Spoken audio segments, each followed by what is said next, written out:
It's March 25th, 1150, and another remarkable event is about to be uncovered by Arion, Rebecca, and Olly, the Retrospectors. It might not sound like the world's most exciting gift today, but if you were a 12th century peasant, a free bag of flour wasn't something to be sniffed at. So you can imagine the excitement in the Hampshire parish of Tichborne today in history in 1150, when villagers assembled outside the local manor house to receive the first ever Tichborne Dole, a tradition still going strong almost a millennium later. Yeah, so if you are in Tichborne today, happy Lady Day, enjoy your bag of flour. For those of you who aren't sure what Lady Day is, it commemorates the visit of the Archangel Gabriel to see the Virgin Mary, during which he informed her that she would be the mother of Jesus Christ, the Son of God. Daunting news. You can understand why God didn't want to deliver it himself. Right. And the story with this particular type of celebration on Lady Day is that back in the 12th century, there was a woman called Lady Marbella Tichborne, and she was suffering from a degenerative disease that had left her very disabled.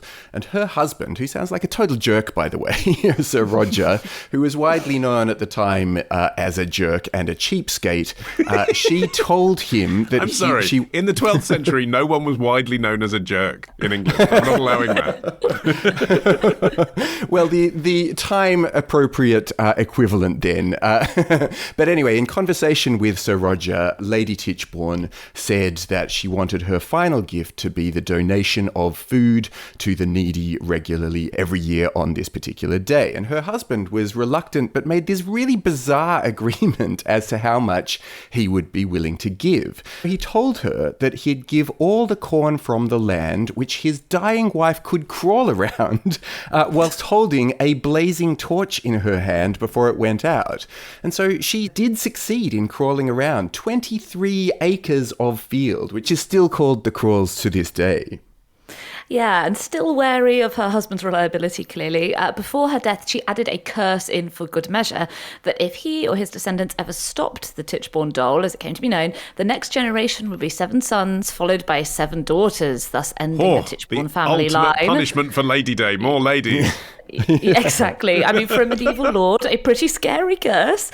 They were all about legacy. And there's almost certainly a grain of truth in this tale. The lord of the manor at the time really was a Roger de Tichborne, and he married a woman called Mabel de Lammerston. So there's certainly something to it. And the significance of Lady Day was huge in the calendar at the time as well. There were lots of charitable works going on Lady Day because this was before the Reformation, this was before England became Protestant. And so the Virgin Mary, she was a pretty cool chick to the people of the time. And actually, until the adoption of the Gregorian calendar in the 1700s, Lady Day was also considered the beginning of the year in England. And this is actually why the UK tax year begins on the 5th of April, which is Lady Day adjusted by the 11 days that were lost in the adoption of the Gregorian calendar. The fact that this tradition has persisted, though, tells us 2 things about the era from which it came, I think. One is the position of women. It maybe was a particularly appalling example, the way Sir Roger treated Lady Marbella, if indeed this ever happened. But it showed that women were routinely being abused within their marriages in Britain, and it felt like on Lady Day, there should be some sort of corrective. And so, I think you get the idea of generations of men feeling bad on Lady Day, so they come up with a story about how not to do bad things to women. And then the other thing is the treatment of the poor. A bag of flour now isn't a big deal. Just to be clear, this is the Tichborne Dole, D-O-L-E, literally like queuing up for the dole, right? You get your fill of flour. Again, it's sort of nice to do a charitable thing once a year, but it highlights that the rest of the year people weren't receiving that from anyone in the state. So actually it was reliant on individual acts of charity for people to survive. But I think the other thing that's going on here is a sort of visual representation of class. These poor, benighted people of Tichborne show up and they get their measly little thing. It is a reminder that you have a lord who is above you and sort of taking care of you. But the custom has persisted up to and including a moment where it looked like it was all going to come to an end, and particularly via that curse, when in 1796, basically because there was this abuse by what were called vagabonds and vagrants, the the abuse. dole was... People who desperately needed flour to survive, presumably, rather than treating it as a bit of quaint fun where everyone plays ball face. Well, exactly. You have to imagine how you can abuse a bread handout, but, they found a way. Well, too many people were showing up. I wonder if they were wearing sort of comedy moustaches and going around several times or something. Anyway, it was decided that it was going to be temporarily suspended by order of the local magistrates. Locals, though, remembered that the final part of the Tichborne legend was that Lady Marbella was going to penalise the entire family for not going through with what they had committed to. And then in 1803, the curse did seem to have been fulfilled when Sir Henry Tichborne produced 7 daughters. And so the tradition was then hastily re-established. Yeah, I looked into this because I was like, there's no way this happened. I know people had a lot of children then, but yeah, at the time the baronetcy was held by Sir Henry, he had 7 sons and at least 1 daughter. It wasn't quite as biblically stark as it sounded in the original curse, but spookily the eldest of the sons, Henry Joseph, did not produce any male heirs, just the 7 daughters. But he did have several younger brothers, one of whom did have a male heir. So the family line did live on, but nonetheless, the dole was speedily reinstated. As you can imagine, that's quite a freaky coincidence. And it is far from the only bizarre annual tradition bequeathed by dying women in their wills. The Biddenden Maids is the other one that caught my attention. The Biddenden Maids happens every Easter Monday in the Kentish village of Biddenden, so this time next week in 2024. Through the window of the old workhouse, tea, cheese and loaves of bread are given to local widows and pensioners, but particularly Biddenden cakes.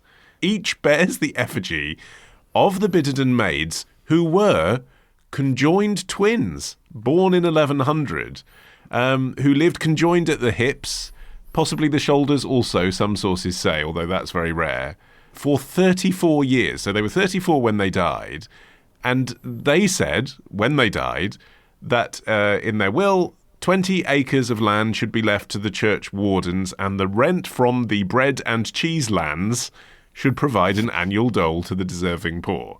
And so that's still celebrated in cakes bearing their form, and they're on the village sign. I mean, again, you have to apply a certain amount of skepticism to some of the business involved in this legend. One local historian, Edward Hastad, dismissed the whole thing as a folk myth and suggested that the image on the cake initially represented 2 poor women, but in the 19th century, the legend just gained popularity despite the skepticism of historians. Like, basically, people were like, I don't care what you are saying to me, it's still going to be the conjoined twins thing. But even so, in 1907, the bread and cheese lands ended up being sold, and that actually added an extra bit of income for the annual dole, and this allowed the executors to actually expand the dole provided to widows and pensioners in Biddenden with throwing cheese in a and bit bread. of fig chutney. Yeah, exactly. It got a little bit more festive. Yeah. The Biddenden celebrations were also paused for a year, by the way, because the crowds became unruly. In this case, in 1605. We know this because there was a visit by the Archbishop of Canterbury, and the tradition was not observed then because it was usually accompanied by, quote, much disorder by reason of some unruly ones, which at such a time we cannot restrain with any ease. People going mad for Biddenden cake. Gah, those vagabonds. The annual bottle kicking in Hallaton in Leicestershire is another example of a dole. This is kind of mass outdoor game whereby opposing teams attempt to bundle 3 wooden barrels past their opponents, and it has its roots in a dole. And so the legend behind that is that 2 well-to-do ladies walking around in the fields found themselves in the path of a charging bull, and then luckily a hare ran past at the last moment, distracting the charging bull. In gratitude, the ladies gifted a tract of land to the local church on the condition that every year the vicar would provide hare pie, bread and ale for the poor of the village. Why would you be reminder. saved by a hare and then think the way to commemorate that is to eat it every year? But supposedly what happened is that the villagers would fight for the barrel of ale with interlopers from the neighbouring village of Medbourne who heard, there's some barrels of free ale knocking around, hence the kicking. The only rules of the bottle kicking are that there are no weapons, no gouging and no strangling. And that is also still going strong. Locals actually try to say that the whole business of bottle kicking was the inspiration for the game of rugby. They try to argue that the rugby ball mimics the shape of a small beer keg, which is the bottle in question that's used in the event. Not everything can be everything, guys. That's right.